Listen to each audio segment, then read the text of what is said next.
جوانان خبر از خطلان است منظور شما. امروز 14 مارس سال 2026 و من نوبتدار با شما هستم رمضان میرزامیدین و صبرینه سیوالی.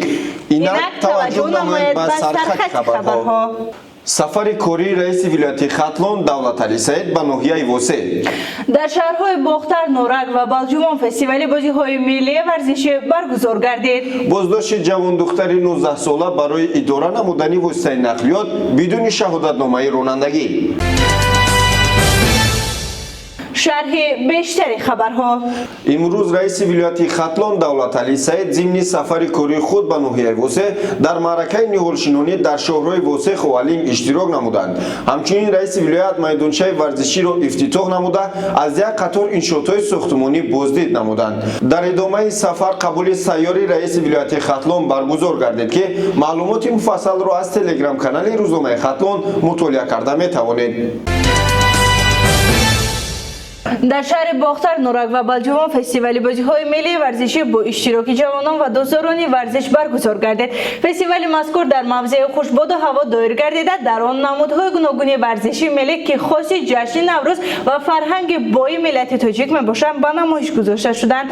چرابینی مذکور در زمینه نقشه چرابینی‌های مقامات اجرایی حکومت دولتی ولایت خطلان و کمیته کار با جوانان و ورزش نزد حکومت جمهوری تاجیکستان برگزار گردیده. هدف از آن احیا و رشد بازی‌های ملی ورزشی، ترغیب طرز حیاتی سالم و جلب نوسان جوانان به ورزش می باشد. همزمان اشتراکچیان مهارت خود را در نمودهای گوناگون ورزشی ملی به نمایش گذاشته فضای عیدانه و نوروزی را باز هم رنگارنگ گردانیدند. در اساس نواری به میلیسیا خطلان وارد گردیده کارمندان میلیسیا شهروند مهینبون و شرف و زاده و استقامت کننده ناحیه واسه شهرک هولبوک را معین و به مقامات میلیسیا دسترس نمودند. ضمن سنجش معین کرده شد که نام برده بدون شهادتنامه و حقوق رانندگی واسطه نقلیاتی که به شهروند خلف شیرزاد تعلق دارد اداره نموده روند آن را به نوار گرفته با مقصد خودنمایی در صحیفه شخصیش به نام کراملکا در اینستاگرام نشر کرده است.